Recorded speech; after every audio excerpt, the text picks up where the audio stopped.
Pokemon fans, I'm TheJWittz, and today we're going to talk about the foundation of any main series Pokemon game, sprite art. Fans love to critique it, use it, or even remix it into something new, but today we're going to look back at the very first sprites ever released in Pokemon games. You might be surprised at just how peculiar some of them might be. Let's start things off with Pokemon's origins, Red and Green. Released in February of 1996, these games were incredibly ambitious, bringing an addictive and fun RPG that sold millions to the Game Boy, despite it being toward the end of the original handheld's life cycle. However, these original games suffered two major flaws. The first was that the game had a ton of glitches, many of them game-breaking. And the second was that a lot of the creature sprite art was, well, not quite so good. Let's look and see just how bad Pokemon's first sprites looked 17 years ago. Moltres isn't exactly pretty. In fact, to be completely honest, it looks stupider than Fearow when you compare them side by side. The other two legendary birds look decent, but for some reason, the Firebird never got the love it deserved. An interesting error that started with these games is the Arbok back sprite, which features two black stripes. For whatever reason, Arbok was never depicted with these stripes ever again. Hitmonchan is another classically weird sprite. His boxing glove is so big that you can barely tell what the sprite is supposed to look like. It's a popular fan joke that if you look at the sprite the right way, it resembles a Togekiss watching a Doduo poop. Wait, what? You have to stretch your imagination a little bit. But when you look at fan art like this, yeah, I guess I can see it. Now the problem is unseeing it. Wigglytuff bothers me a lot. Why?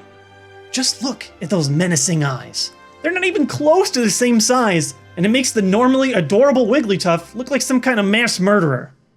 I don't like it! I don't like it one bit!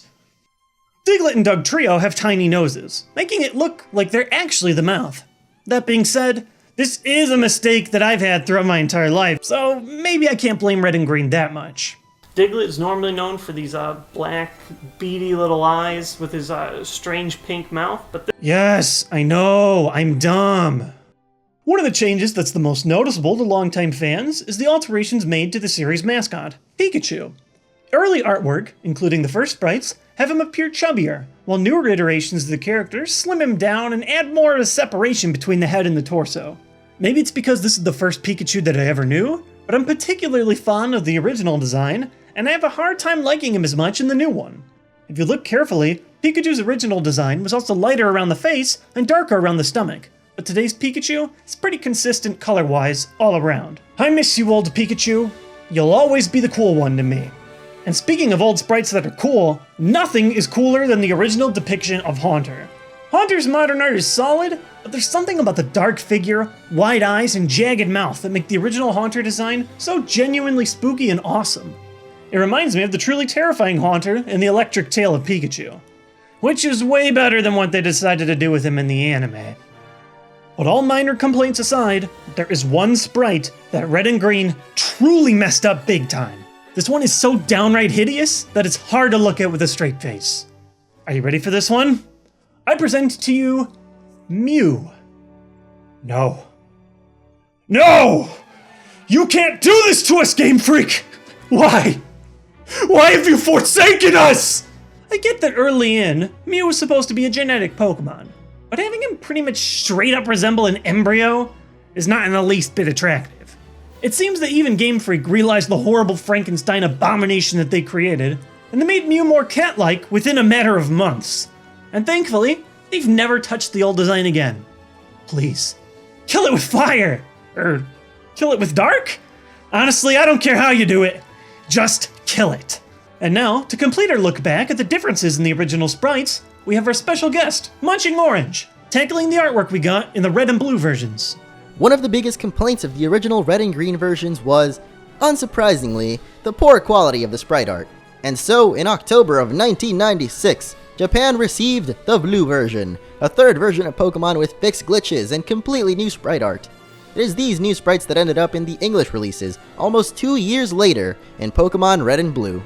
But despite getting a second chance to save the original sprite designs, this new batch still had plenty of mistakes and oddities. Probably the most famous mistake is the one on the Pokemon coughing, where he has the skull and crossbones above his face rather than below. I really don't get how they even screwed this up. They literally got him perfect in the first games, and yet they screwed him up in this improved version. Sadly, coughing is just the beginning. The Pokemon Ivysaur now stands on 2 feet, something it really should never be able to do. Everyone's always mentioning how Pikachu keeps getting thinner with every new game. Blastoise seems to have missed that bandwagon, or he was too big to fit in it. I mean, look at him, he's freaking obese in this one. His red and green sprite was actually pretty cool, but here he just looks like a sphere. But Blastoise isn't the only Pokemon that put on a few pounds for this game. Just look at Mr. Mime. Ugh. Between games, Golbat seems to have taken some lessons from Gene Simmons. Just look at that tongue. Combine that with the fact that his head is about 2 times longer than it should be, and this is without a doubt the worst version of the bat ever released in a Pokemon game. The Pokemon Kakuna now has arms. It makes a little sense that he'd have stingers to look more like Beedrill, which he evolves into, but he's a cocoon. Cocoons don't have arms, and Kakuna never has arms in any other form. There is one exception though, which is this Pocket Monsters Bandai card, drawn by the final authority on Pokemon art design, Ken Sugimori. If you take this art into account, then maybe this armed Kakuna isn't a sprite error after all. Next we have the Pokemon Cloister, which apparently opens horizontally. While this makes it closer in resemblance to a clam, the most popular of the bivalves, Cloister has been positioned vertically in virtually every appearance that has made sense. The Pokemon Kingler is usually shown having his left pincer particularly bigger than his right pincer, but in this version, both pincers are the same size. And finally, I know how much TheJWittz loves Execute. Well, guess what, guys? Got 6 bad eggs for you right here. It seems perfect that they'd mess this one up too. Check out the giant egg in the middle. He's like 4 times bigger than any of the other ones. But despite all these errors, nothing compares to the unholy terror that is Executor. Let's forget the fact that the eggs are so big that they're nearly touching the ground, and just look at the faces. These 3 abominations are nothing like the happy-go-lucky Executor we know, and instead look like the very embodiment of pain, disgust, and terror, and no one should ever have the misfortune to look at this sprite again. As Pokemon closes in on nearly 2 decades of existence, it's fun to look back at some of the original designs. Some truly awesome, and others not quite so much. Thanks for watching today's video. As always, if you enjoyed it, you can click the subscribe button right below me to learn when my newest videos are coming out. And also, special thanks to MunchingOrange for coming by and being a part of today's Fact of the Day. If you want to see a fun battle that him and I had between some of our favorite Pokemon across our channels, well, you can click this video over here and watch it. Yeah. And you should do that because it's fun. Spoilers. I use a cast form. Your argument is invalid. You just kind of have to go over there now. So, enjoy that.